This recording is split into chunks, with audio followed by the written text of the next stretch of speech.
क्या है, किसी वस्तु का वेग व्यतीत हुए समय के समानुपाती होता है तो वस्तु क्या होगा? बताइए।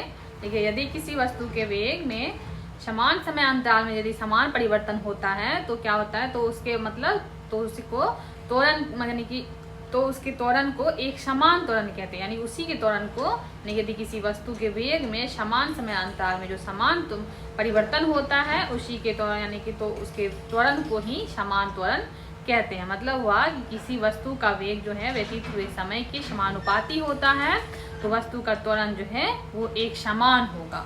ठीक है, कैसा होगा? एक समान त्वरण होगा।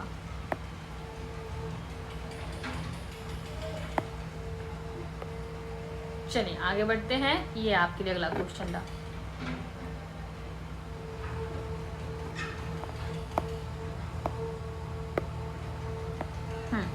क्या है कि बल बटे द्रव्यमान क्या होता है? बताइए, बल बटे द्रव्यमान क्या होता है?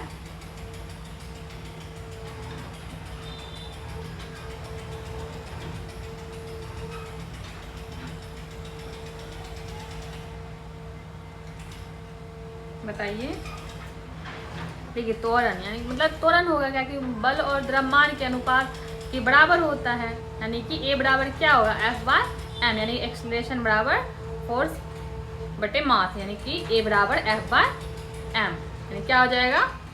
एक्सेलरेशन आई मीन त्वरण। ठीक है, चलिए आगे बढ़ते हैं। ये आपके लिए अगला क्वेश्चन था कि 350 न्यूटन का एक बल 500 केजी के एक द्रव्यमान पर लगाया जाता है। इस स्थिति में वस्तु में उत्पन्न त्वरण कितना होगा? इस स्थिति में कितना होगा? आप ही देखिए। देखिए एफ कितना दिया हुआ है आपको? एफ दिया हुआ है 350 न्यूटन और एम कितना है? मास कितना है? मीन 500 केजी ना। क्या निकालना है हमें? एक्सीलरेशन निकालना है। तो एक्सीलरेशन का क्या होता है? यानी एक्सीलरेशन मतलब ए बराबर एफ बाय एम। ठीक है, तो देखिए क्या दिया, यानी कि एफ दिया ही है, एम दिया हुई ही है। ठीक है, एफ है 350, एम दिया हुआ 500। तो ये से आप कैंसिल आउट करेंगे तो कितना हो जाएगा? आपको हो जाएगा 0.7 मीटर स्क्वायर। ठीक है,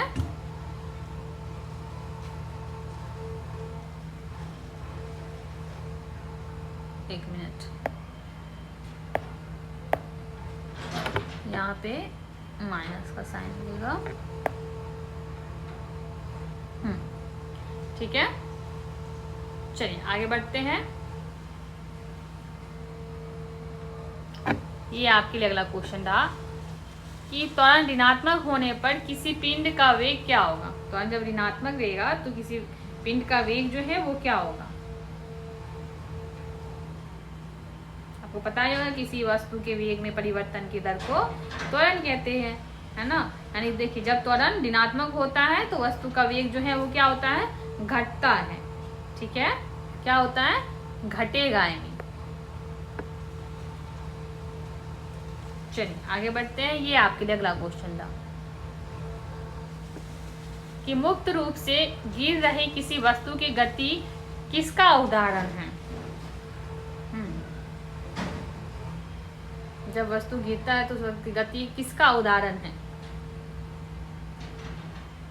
बताइए। यानी मुक्त रूप से गिर रही वस्तु की गति समान त्वरित गति का उदाहरण किसका? समान त्वरित गति का उदाहरण है, क्योंकि इसका त्वरण जो है वो एक समान रहता है गुरुत्वाकर्षण त्वरण के साथ। ठीक है, तो क्या हो जाएगा आपको? समान त्वरित गति। चलिए आगे बढ़ते हैं। ये आपके लिए अगला क्वेश्चन था कि एक अचल स्थिति में शुरू करके सोनी साइकिल द्वारा 30 सेकेंड में 60 मीटर पर सेकेंड की गति पकड़ती है। इस साइकिल के त्वरण की गणना करें। साइकिल के त्वरण की गणना करें। तो देखिए, देखिए इसमें क्या सब दिया हुआ है? टाइम दिया हुआ है हमें, है ना। वेलोसिटी दिया हुआ है, इनिशियल मतलब वी है, टीवी दिया है, यू नहीं दिया हुआ है। यानी कि क्या हो जाएगा? बताइए आप, क्या होता है? वेग परिवर्तन बटे समय, यानी कि क्या हो जाएगा? देखिए v कितना है? 60 और टाइम कितना दिया हुआ है? टाइम दिया हुआ आपका 30 सेकेंड, तो इसे आप कैंसिल आउट करेंगे तो कितना आ जाएगा 2 मीटर पर सेकेंड स्क्वायर। ठीक है, क्योंकि इनिशियल वेलोसिटी तो दिया नहीं है।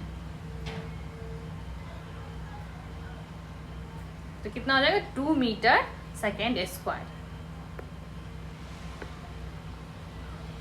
ठीक है,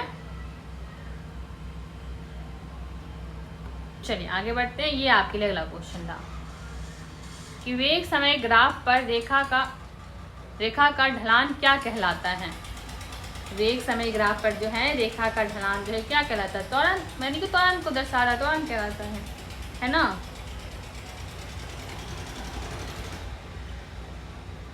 तो क्या हो जाएगा त्वरण।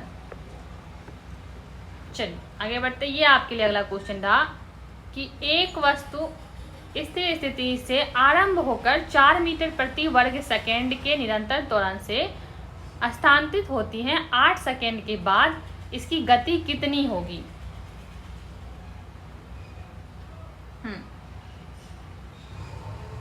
बताइए। देखिए v बराबर क्या होता है, v बराबर होता है आपको u प्लस AT।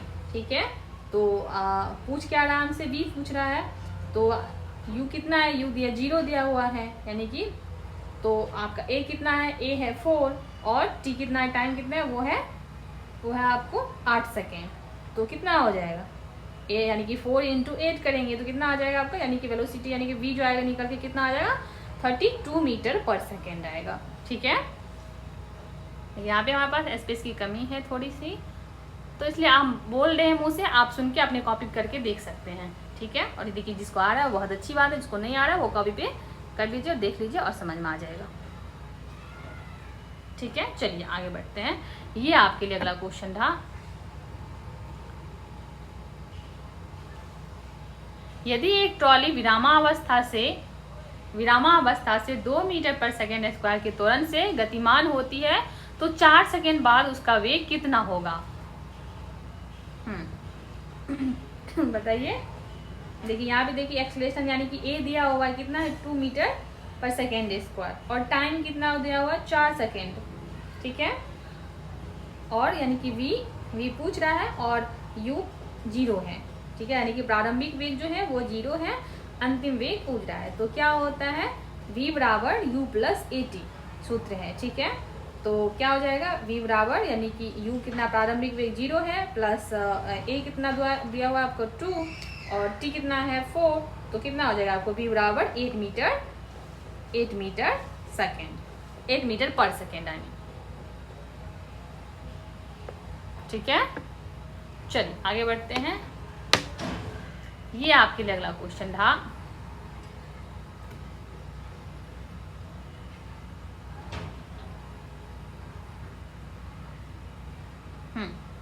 निम्नलिखित में से कौन सा उदाहरण न्यूटन की गति के पहले नियम को दर्शाता है। ये तो आई थिंक ऐसे क्वेश्चन तो सभी को पता ही होना चाहिए कि न्यूटन के पहले नियम, सेकेंड नियम और थर्ड नियम, इतना तो पता होगा आपको। बताइए, आप सभी लोग भी कमेंट कीजिए।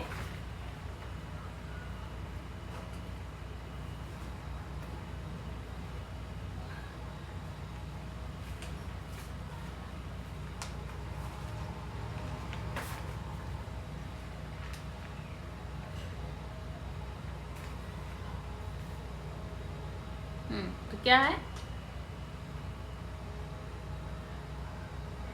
ये, जब एक बस अचानक शुरू होती है तब क्या होता है, यात्री को पीछे की ओर झटका लगता है, क्योंकि यात्री के शरीर में जो है वो जड़त्व होता है जो उन्हें विरामा अवस्था में ही रखने का प्रयास करता है, या जो यानी कि यही जो है वो न्यूटन के पहले नियम का उदाहरण है, जिसे हम जड़त्व का नियम भी कहा जाता है। ठीक है, जब एक बस अचानक शुरू होती है तब यात्री को पीछे की ओर झटका लगता है। ठीक है, चलिए आगे बढ़ते हैं। ये आपके लिए अगला क्वेश्चन था कि निम्नलिखित में से न्यूटन का कौन सा गति नियम जो है वो दीवार पर फेंका हुआ गेंद क्यों टकराकर वापस लौटता है के संबंध में व्याख्या प्रदान करता है। बताइए।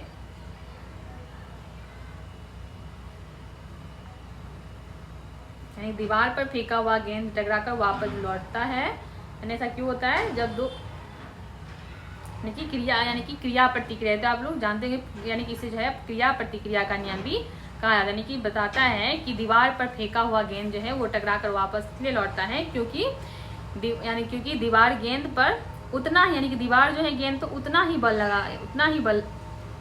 लगाएगा जितना कि विपरीत दिशा, जितना कि हम लगाएंगे। ठीक है, तो जितना गेंद ठीक है, क्योंकि दीवार पर उतना ही बल विपरीत दिशा में लगती है जितना गेंद दीवार पर लगाती है। ठीक है, यानी कितने जोर से गेंद को दीवार पे फेंके उतना ही स्पीड से वो की जाएगी, यानी कि इसे क्रिया प्रतिक्रिया का नियम भी कहा जाता है। तो ये क्या है, न्यूटन का जो है ये तीसरा नियम है। चलिए आगे बढ़ते हैं। ये आपके लिए अगला क्वेश्चन रहा कि निम्नलिखित में से कौन सा कथन न्यूटन के गति के तीसरे नियम के लिए सही है। बताइए।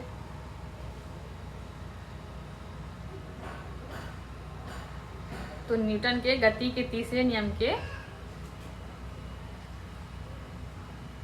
यानी कि बल अलग अलग निकाय पर विपरीत दिशा में।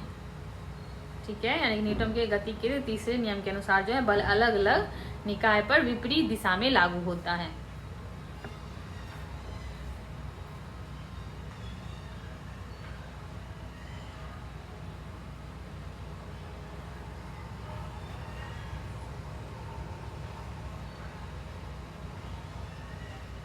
चलिए आगे बढ़ते हैं। ये आपके लिए अगला क्वेश्चन था।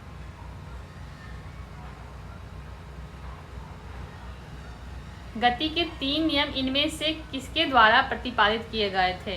तो ये तो पता ही है सबको, किसके द्वारा भाई।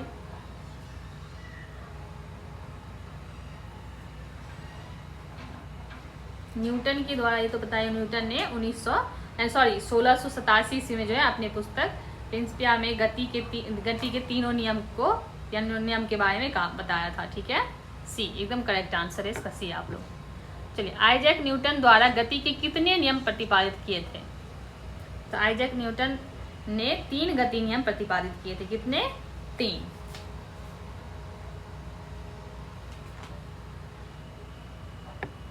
ये आपका अगला क्वेश्चन रहा कि न्यूटन के गति के नियमों का प्रकाशन वर्ष क्या था।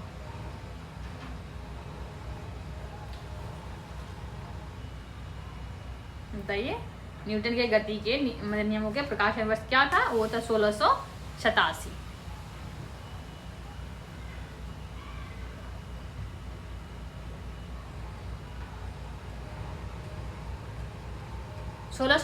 में। यस, चलिए आगे बढ़ते हैं। ये आपके लिए अगला क्वेश्चन है। गति का प्रसिद्ध नियम किसने दिया था। ये सब तो सभी पता ही है, इसमें क्या है बोलना। गति का प्रसिद्ध नियम जो है वो सर आइजैक न्यूटन ने दिया था, जो गति के 3 नियमों के रूप में जाना जाता है। ठीक है, इसमें क्या था, जड़त्व का नियम, दूसरा क्या था बल, द्रव्यमान एवं त्वरण संबंधित नियम, तीसरा क्या था क्रिया प्रतिक्रिया नियम।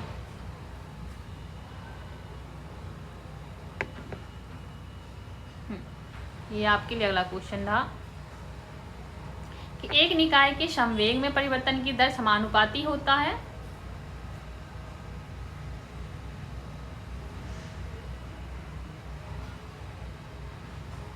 बताइए।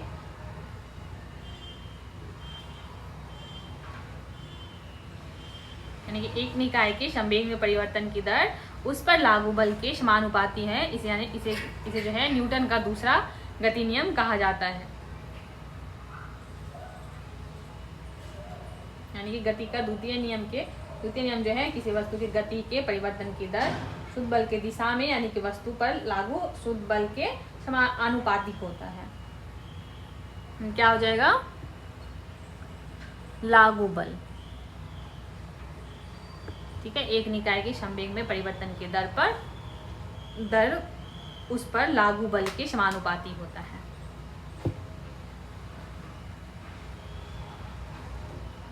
चलिए आगे बढ़ते हैं। ये आपके लिए अगला क्वेश्चन था।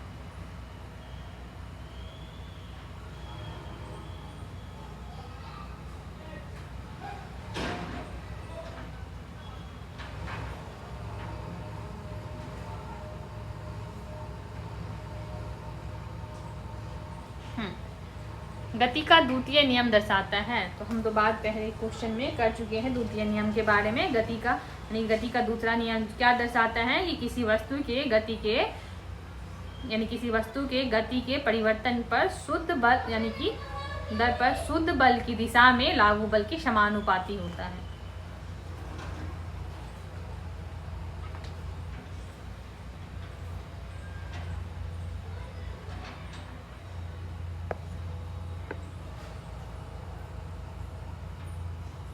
चलिए आगे बढ़ते हैं। ये आपके अगला क्वेश्चन था, निम्नलिखित में से कौन सा कथन गलत है। कौन सा कथन गलत है, देखिए पढ़ते हैं। क्या है कि जब एक बस अचानक रुकती है तो बस में बैठे एक यात्री को पीछे की ओर एक झटका लगता है।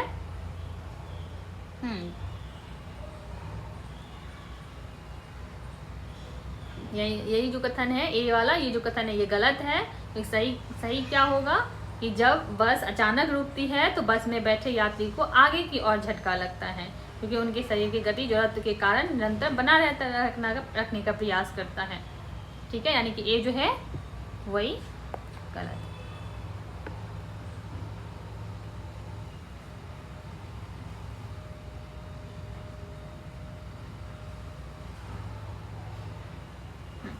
देखिए यदि आप आंसर कर रहे हैं कोई भी तो वो आपके लिए फ़ायदा है कि नहीं। आपको लग रहा है, यदि आप पता नहीं आप कैसे लग रहा है, कोई आप कर रहे तो आप खुद चेक कर सकते हैं कि आप कितना क्वेश्चन सही लगा रहे हैं गलत लगा रहे हैं। इससे आप एग्ज़ाम देंगे तो आपके लिए फ़ायदेमंद है।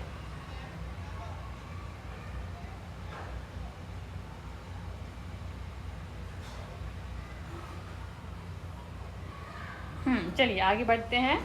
बिल्कुल हम रिस्पॉन्स देंगे यदि आपका क्वेश्चन मतलब सभी के लिए यूजफुल हो। यदि जब वो ज़रूरी होगा उसके बारे में बात करना तो हम ज़रूर बात करेंगे।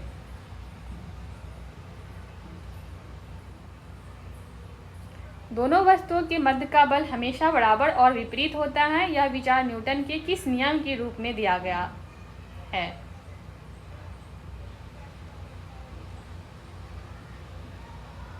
तो न्यूटन के यानी कि न्यूटन के गति के तृतीय नियम के अनुसार जो है प्रत्येक वस्तु पर क्रिया के बराबर यानी कि विपरीत दिशा में प्रतिक्रिया होता है। तो वस्तु की पारस्परिक क्रिया में जो है एक वस्तु जितना बल दूसरे वस्तु पर लगाती है, दूसरा वस्तु भी उतना ही विपरीत दिशा में वस्तु पर बल लगाती है।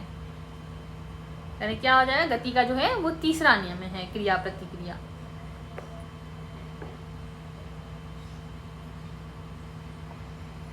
ठीक है, चलिए आगे बढ़ते हैं।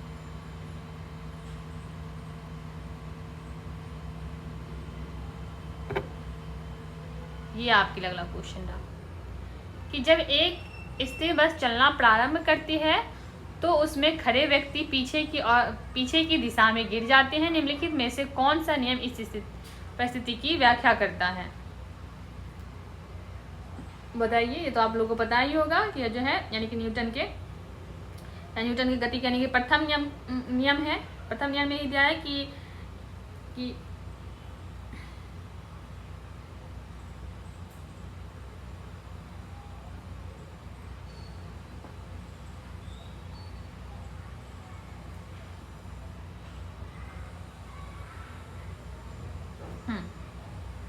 ये तो न्यूटन के गति का प्रथम नियम है ये।